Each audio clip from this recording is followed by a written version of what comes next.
One question that I get asked a lot is, how do you get so much done in a week? Like, you're always so busy creating new content, and I just don't know how you do it all.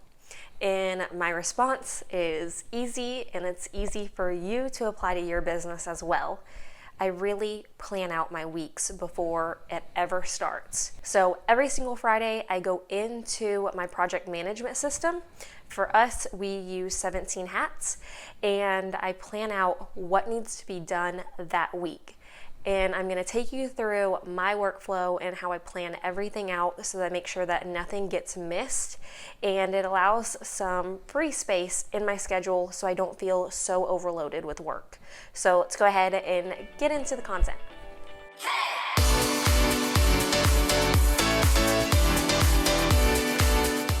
Now we are in Google Calendar, and you can see that there are already some things showing up.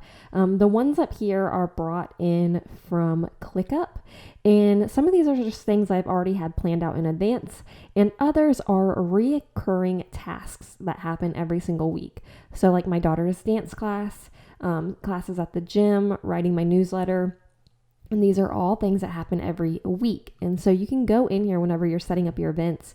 If you know you're doing the same thing at the same time, you can set them up.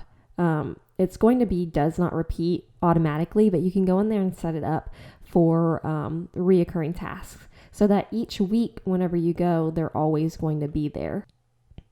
The next thing that I do is color code everything. So red means that it is at the same time, like it involves other people. I can't do a cycling class at 4 instead of 5.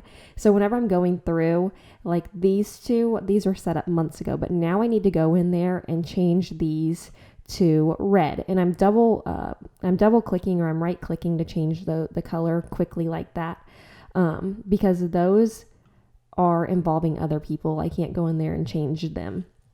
Now, the next thing I do is take that sticky note and I will start placing in what needs to be done where. So for this one, that's another one that needs to be turned red because it involves another person. So we made that red. So now we can go in there and start adding in our different tasks. Let's go into Wednesday. And if it is a client work, so say we're going to be working on client website, and I would put the actual project. Then I'll say, I know that this task, which the longer you do this, you'll realize how long tasks take. This is going to be a 2-hour task. And you can go in there, and if you sync up a calendar for like calls, it's going to default your availability to busy. You can change that to free. So if somebody wants to schedule a phone call with you during that time, it shows that you're free. And then say that same day I'm going to be recording podcast. I'm going to make this one green because this is marketing for my own business. And so if it's a green, I know that it's a personal task. It's not for a client. So if I want to move stuff around, then I know that green is the first thing that I'm going to move around. Red means like don't touch it, you can't move it around. And green, for me, this like olive green is going to be client work. And so I go through my task list and I will add in all of my tasks. And you can see it's easy for you to move things around, which is another reason why I like doing it in Google Calendar, because this gives you a lot of freedom. I add in workspace throughout my day. So I'm not only working from 8 to 12 this day, I'll be working until, 3 or 4, but I add in that white space. So I know if I need to plan anything last minute, I have time, and it also allows me to move stuff around. Another thing to note is adding in your lunch breaks. Because if you're anything like me, then you'll continue working and you won't leave time for your lunch. So I take about a 30-minute lunch break and I turn that to purple just so that it stands out. And then other than that, I'll go in there last and I will start adding in my personal stuff, like say grocery shopping. We'll go in there, and I can't spell apparently. We'll go in there, put grocery shopping. Now, if it's a personal like errand that I'm running, I turn those blue. So we'll put grocery shopping down here right after dance class. And you can see at the end of the week, it starts looking more filled in like this. So you can see like I added in some white space here. There's white space up here.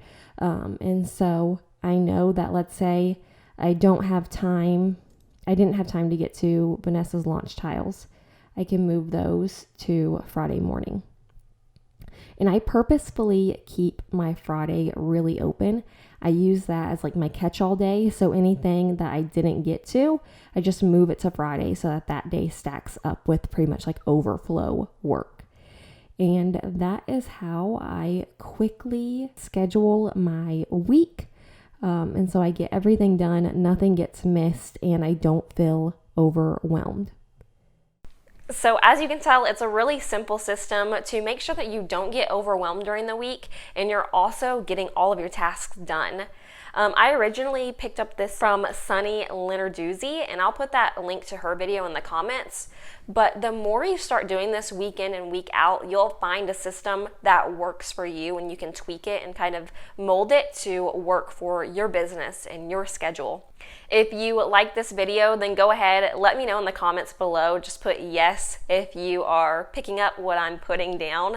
And if you want to see more videos like this, go ahead and tap the subscribe button. And if you hit the little bell next to the subscribe button, then it will notify you each time a new video gets released, so you're one of the first ones to see it.